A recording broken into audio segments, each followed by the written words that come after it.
வணக்கம். இன்றைய சோலை சாயி சமையலில் ரவா லட்டு செய்யலாம். அது எப்படி செய்கிறதுன்னு பார்க்கலாம் வாங்க. ரவா லட்டுக்கு தேவையான பொருட்கள்: 1 கப்பு ரவை, 1 கப்பு சர்க்கரை, நெய், முந்திரி பருப்பு, ஏலக்காய் தூள். வாங்க எப்படி செய்கிறதுன்னு பார்க்கலாம். 1 ஸ்பூன் நெய் ஊற்றிக்கலாம். ஃபஸ்ட்டு முந்திரியை வறுத்து எடுத்துடலாம்.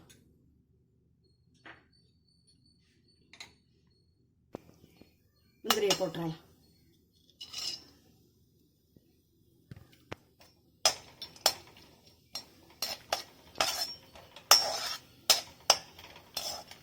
நல்லா வர விட்டுருச்சு எடுத்துடலாம்.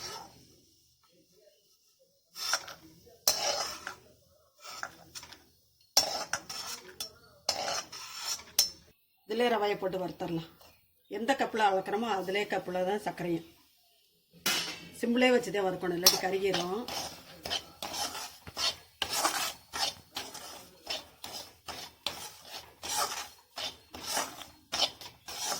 நல்லா வறுத்தரலாம். ஆனால் செவக்காமல் வறுக்கணும், வெள்ளையாகவே இருக்கணும். நல்லா வறுத்தரலாம். நல்லா பொரிஞ்சிருச்சு பாருங்கள். பிளேட்டில் கொட்டிக்கலாம். இதிலே சர்க்கரையும் போட்டுடலாம்.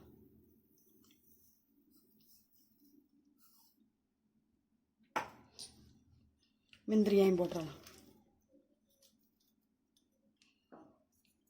ஏலக்காய் தூளையும் போட்டுடலாம். நல்லா கலந்துடலாம். கை சுடும், அதனால்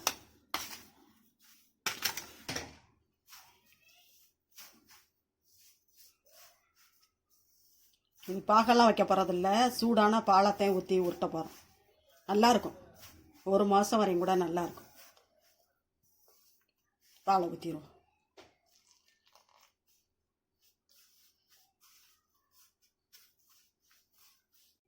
நல்லா பாதிக்கு தான் பால் ஊற்றி பிசையணும்.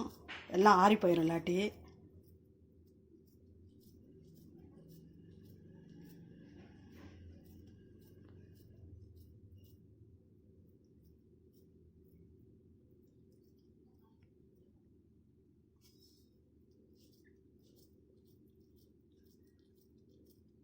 இப்படி செஞ்சு பாருங்கள், நல்லாயிருக்கும்.